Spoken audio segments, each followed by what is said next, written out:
So for more on why there's a boom in merger and acquisition activity and on the big brewing deal and what all of this means for consumers, I'm joined by David Grasso. He's the business editor for Bold. David, good to have you. Thank you for joining us. Likewise.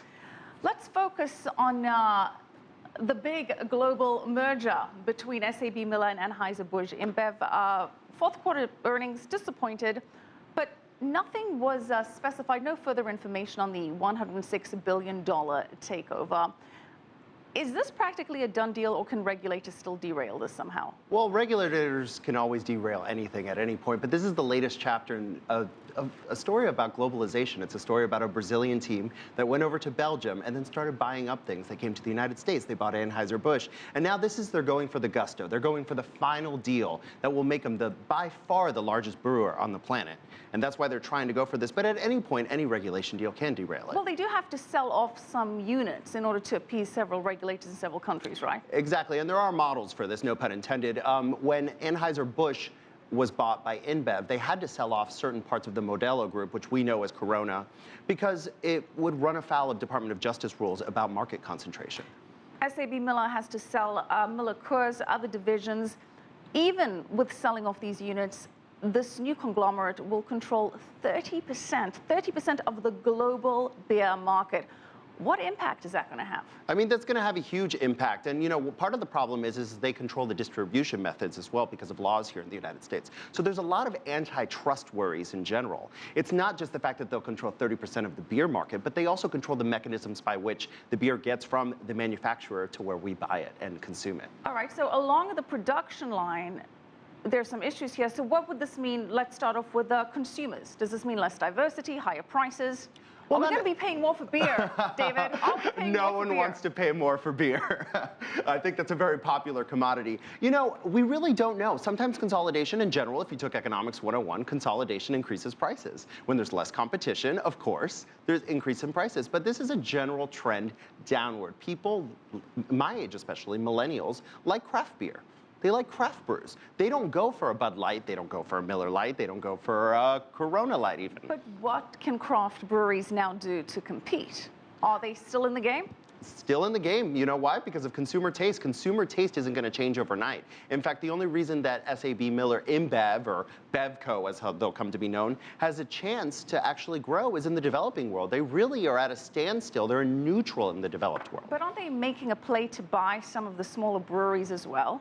Well, you know, they're trying to play both sides. You know, they do have their established brands, but they don't want to leave any money on the table. So they're going to go and create faux craft beers. And they already have a few examples of that. Blue Moon is a very good example of that. And then people don't know the difference. That's a good one. One of my personal favorites. And I don't really drink beer, like the Dos Equis man. But when I do, it's Blue Moon. Let's talk about further M&A activity. 2015, a record year. Globally, M&A activity reached a volume of $4.9 trillion. Why was last year such a record M&A year?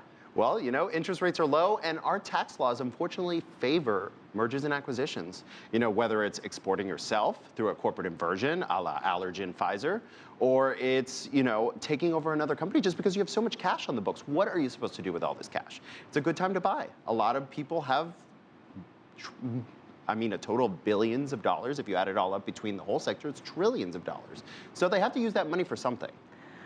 Well, is this a good thing for consumers? Does consolidation mean fewer jobs, and does it mean higher prices? Let's take the airline industry, for example.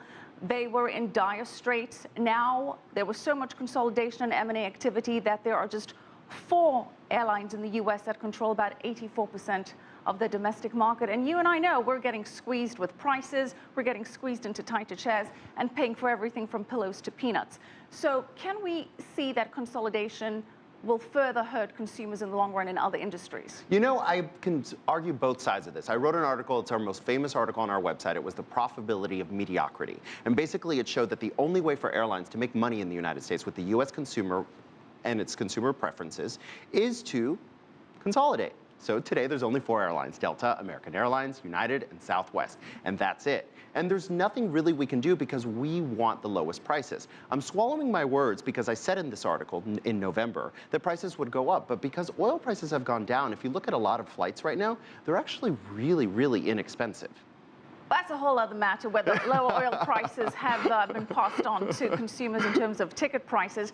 But isn't the bottom line that more consolidation equals less competition equals higher prices and fewer jobs? I think that most people would argue that case. Other people would argue that there are certain cost savings involved with that, and those cost savings can be passed on to the consumer.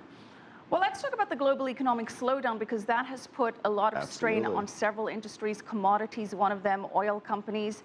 Do we expect consolidation in those sectors? Well, a lot of times consolidation can hide poor profitability and at least pave over the problem, or at least mask the problem for the time being. And then, unfortunately, a lot of these M&As may not be very sustainable, but for the moment, it solves their quarterly problem. So do you expect to see an increase in M&A activity in 2016? I don't know. With the economy slowing down and with the threat of a global recession going up, I don't know if M&As will be as ambitious as they were. As you said, they hit a record last year. I don't know if we can match that $4.7 trillion that we matched last year. But when you have oil companies that are struggling to keep afloat, they make themselves vulnerable targets, for example, for acquisition. And the consolidation usually tends to come when sectors are hurting, like we saw in the airline industry.